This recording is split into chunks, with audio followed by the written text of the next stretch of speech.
guys, welcome back to the channel. I have to do quite a lot of work on Narrowboat Perfik. I'm going to break that up for you because the whole install is going to be quite lengthy. So the first bit, replacing the batteries. So there's only 3 here. So replacing normal open cell lead acids for some lead carbon gel batteries. Much superior life. And if you don't know what a lead carbon battery is, it's still acid technology, not lithium, but there's a graphene film on the negative plate which prevents some of the sulfation that normal batteries suffer from. So they'll stand a little bit more abuse, a little bit more, partial charge, deeper discharges. But also their design life is 15 years. And whereas a normal battery, a normal lead acid might have, I don't know, 200, 300 cycles, these are up at 1500 plus cycles. So significant improvement on your normal lead acid batteries. Right, let's go and get these on the boat. I've done my knee in. The hazards of being a boat sparky, but try and work through that and get these batteries in today. So if any of you guys are interested, that's the batteries we're putting in. The company is AR Peachment. These are the batteries I have on my boat, and I've installed quite a few of these with really good results. I like that you have the posts and the 8mm studs as well, so it makes wiring them up that little bit easier. Right, let's get cracking then. So here are the batteries that are coming out. Notice this, a bit naughty, clamp type terminals, but it looks like they have got an insert in them, so they would comply with boat safety. We've got a unprotected load or charging circuit there. This one's got a fuse on there, so we're just going to whip those out now. Be a bit of a challenge, but they'll come out.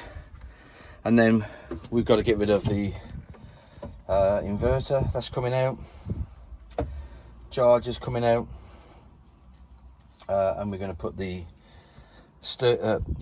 Victron Multiplus 2 in its place, which is an inverter and charger. So what I'm going to try and do, I'm going to try and break this video up a bit, because I've got that to do. I've got Venus GX to put in, solar to install, batteries to change, so quite a lot. But I'm going to break it up into small bits, hopefully, so we'll do an install of each. So first off is the batteries. Like I said, nothing, well, there is a few things untoward which we're going to put right. But the thing is really easy to try and get these out. I'm going to make new link cables for the batteries as well. Yeah, so I'll crack on with disconnection. And we get these out. Not too bad a day. Rain's supposed to come in later. It's not too bad when it's like this, I don't mind. Trad stern, so deck's all open, so nice and easy to get to. But if only my knee would calm down a bit, I'd be a little bit of a happy boy. Anyway, let's crack on with this. That's my tool case all laid out. I found that I was hunting for tools far too much. When I had a tool bag where everything was thrown in the tool bag, I was like looking for this, looking for that, and it's all the thing you're after is always on the bottom. So this tool case here from CK is really quite cool. So I have like a mechanical side and an electrical side. So when I open it up like that, I can actually see everything. There's a center pocket that's got like things like pipe grips and some cable ties and stuff in, and my crimp tools, but on the whole I know where everything is, which saves me, I think, an hour to a week. Quite likely. But not a bad place, not a bad day at the office at the moment. One thing, the isolators are off, the charger's off, the inverter's off, so there's nothing pulling any loads. I'll drop the 240 out as well, even though I don't really need to. So there's no loads to break. or shouldn't be, as I disconnect those batteries.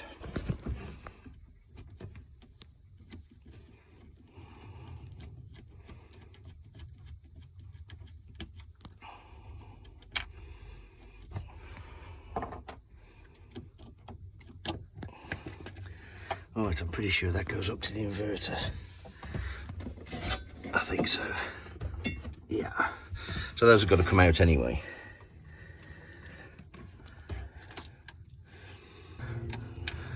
Let's get these negatives disconnected before I do that.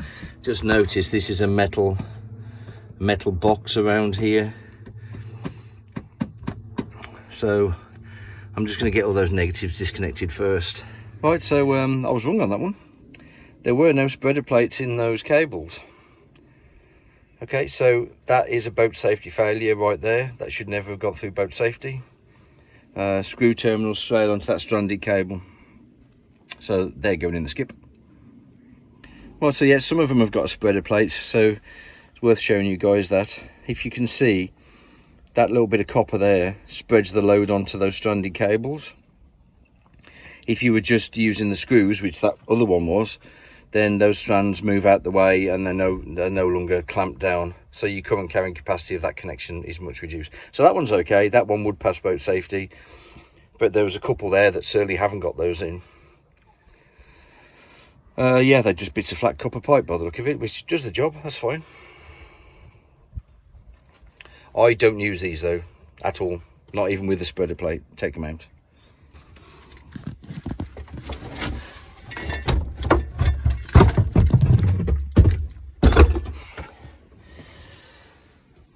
Three out.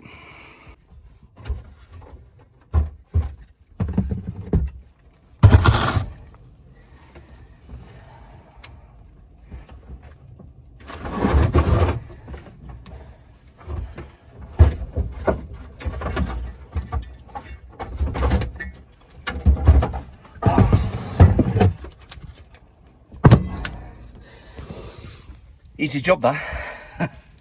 Right, so I've gone a bit further, getting this inverter charger out. That charger's gone. It's over there. Yeah, it looks like whoever put the batteries in beforehand sprayed some of that expanding foam in there. That's what that actually is. And you actually see it's sort of painted over as well, so it's been in there for ages. But I'm gonna have to scrape all that out, and we're gonna have to repaint that box before the before those new batteries go in. I think that's only the right thing to do there, because these batteries will be in quite a long time. So it delays the job a little bit, but yeah, I'm going to get all that out and give that a repaint. These cables to the inverter, they have these copper clips. Where are they? Someone do it somewhere. Yeah, they've got these all underneath the gunnels, all along there. Fair play to the guy that put them in, because I can't get to them. But I've got to find a way so I can pull those cables out, because they're nowhere near big enough for the new one. So yeah, time to get upside down, I guess, and get in there. Let's see if I can see what's under there. What's under there? Oh, they're just cable clips under there. Okay, I should be able to rip them out. That's that one. That one's got one of those copper clips on it. Yeah.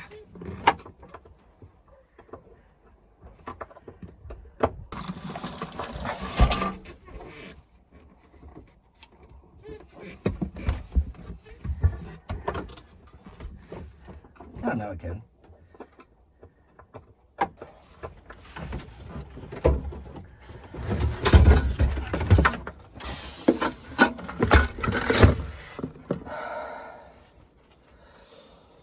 Some American jobby that is.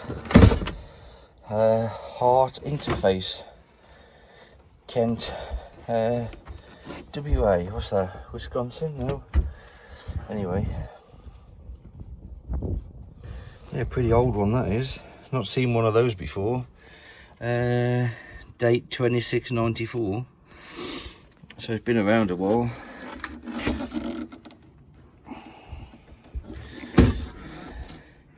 It doesn't say whether it's a pure sine wave, but it's only 1000 VA, so it's not very big. That's a bit weird.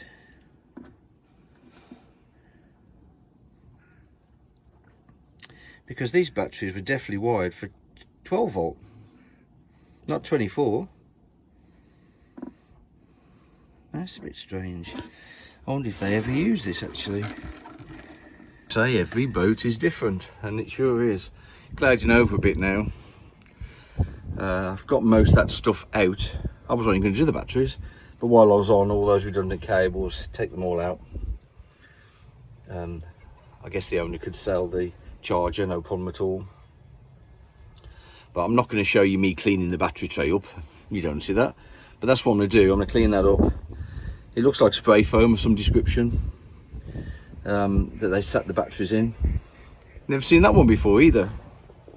Normally, so batteries for BSS can't move 10 mil, any more than 10 mil, left and right, up and down.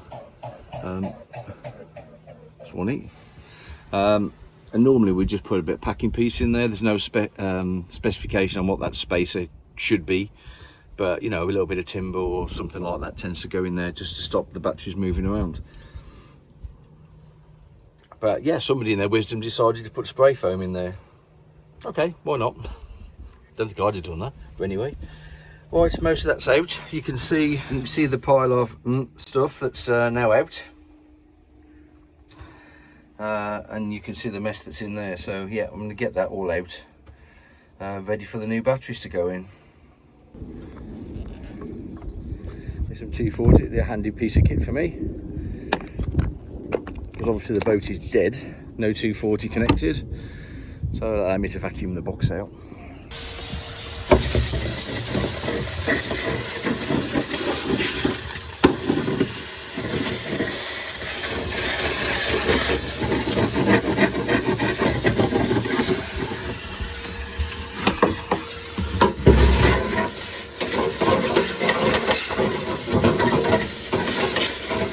Right, that's as good as I'm going to get that. I'm going to get some rust inhibitor now, paint all that with that. Then once that's all dried, we can give that a coat of paint and drop those batteries in. Obviously that'll be tomorrow. So the things I find. Okay, so weird. And why would you? The inverter charger, 240 in, 240 out. 240 out goes to the little fuse board here, little breaker board. And then a breaker off that goes to the plug, which then the charger's plugged into another charger. So, okay, that would work when it's on shore power, if the charger was on, the inverter charger was on. But it would also work if the inverter was turned on as well. So, you'd be using your batteries to power up an inverter, to power up a charger, to charge your batteries. That's ridiculous. So if you ever forgot about it, and well, you wasn't aware, like probably the owners weren't, that current is going round and round and round, depleting and depleting and dead. So crazy really that somebody would actually even bother to do that. If you are going to put a charger in, you put the charger in on the positive side of the incomer.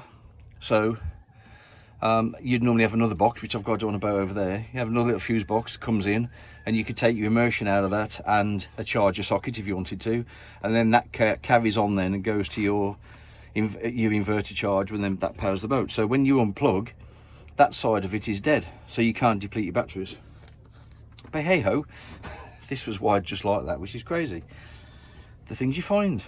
Right, before I paint that battery tray, I'm just going to hang a few things. Not people, probably could. I'm just going to put the inverter on that wall there, and have a look where. That's probably all I'll do actually. Just put the inverter on there. Wait for the solar when I come to do that. So these are Multiplus 2, 3000 VA. They come with this little bracket that you fix to the wall first, hook the inverter on, and then there's 2 screws on the bottom to actually locate that in place.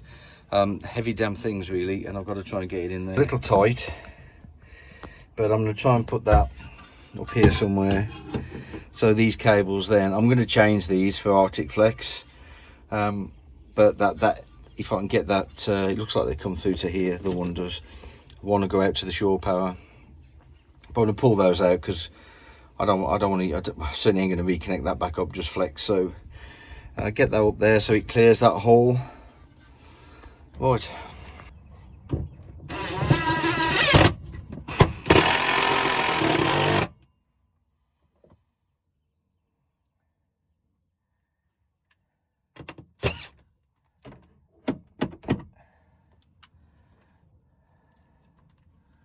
Oh, that's pretty awkward, that one.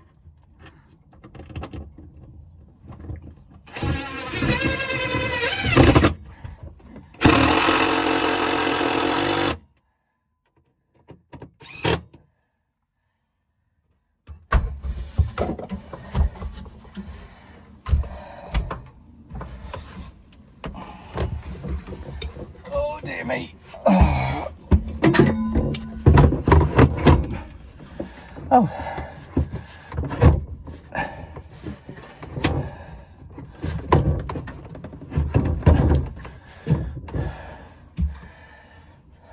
Right, I'll put that over as far as I sort of can. I've still got connections. Let's just show you. To still get to the connections, they're all under this plate here.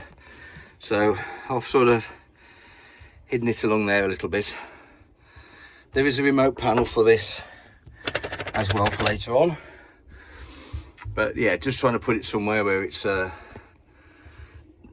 out of the way a little bit, using some of that space that's hiding around. With the cover off, you can see the connections are along here. So I can get to them if I just pan out a little bit. I can get to them, which is okay. It's on that top bracket. So there's another 2 screws, and they screw through to that one, and there's one on the other side just to hold that inverter in, and it ain't going anywhere. Right, I'm going to treat it with this Fertan. So this is get rid of all that rust and get ready for painting. And the customer's got some red oxide already, so I should put all that on, let that dry, give that a coat, and hopefully I can drop the batteries in tomorrow. That's the plan. Okay, on the way back looking for the owner. So didn't show this, but I've just cut that off. Why? Yeah, it was just stitched on, about 6 spot welds, and then they'd sealed round it with some gook, whatever it was. It's not done the roof any favours though. Why have I cut that off? We needed some more space for some solars, and this ornamental thing stuck there, not doing a damn thing. Owner said, yeah, get rid of it. But yes, looking at that roof, I mean, okay, it's going to be under the solar panels. I've just put some Fertan on this. I don't think the camera can pick that up, how pitted that's gone. Because water, and over here as well, you can see that. Or maybe, yeah, you can see that there. Yeah, water's just been sitting in there. Yeah, just been sat underwater for bloody... Because they'd sealed all the way around it, the water couldn't go anywhere. I think I know why they sealed around it. Previous owner, not the guys who've got it now. Because that rusty water would have been running down the roof, I suppose, maybe looking a bit... But yeah, it's not done that any good at all. It's not through, obviously, but I've just put some Fertan on that just to protect that a little bit. Yeah, that's having 3 140 panels on it. I've done the box as well, just wait for that to dry. And I've thought about, I was going to do just the batteries. Well, typically you can't just do one job, you end up doing a handful of other things. So I think I'm going to make this part 1 of Perfik install. not me, of course, not me. Well, I'm close, about 99%, probably nowhere near. This will be part 1. What have I done? I've taken all the stuff out, yeah, you've seen the battery box, getting all that out. I've hung the inverter, put that pigeon box off. Speak to the owner about that in a second. And I've got the batteries out. I tested those batteries, by the way, because there's another couple of guys here that were going to have those, but they've all come out as weak, so they ain't a lot of use. So I'll get these batteries on board for tonight and try and get that red oxide, that battery box painted in red oxide, so it'll be dry for the morning, so I can put the batteries in and start what I've got to do. But hey ho, there you go. So that's a typical day. What's that, 4 or 5 hours really work, I suppose. That's enough for me. Now I've got to go and see another guy over there. So I'll paint this box and come back to it in the next episode. So yeah, see you next time, guys. Bye. Might not look pretty, but it's there just to protect that box for the years to come. That's all. So let that go off overnight. Hopefully it'll be dry by the morning. One thing I do know is, I don't know if there's that many narrowboat guys, people, engineers, electricians, would have bothered doing that. But for such a big install and quite a lot of money spent on batteries, I just think it's worthwhile. Right, okay. I've had enough for today. I'll just ask my manager if I can pack in for the day. Manager, can I pack in for the day? Yes, you can. The beauty of being self-employed. Okay. Right, see you in the morning.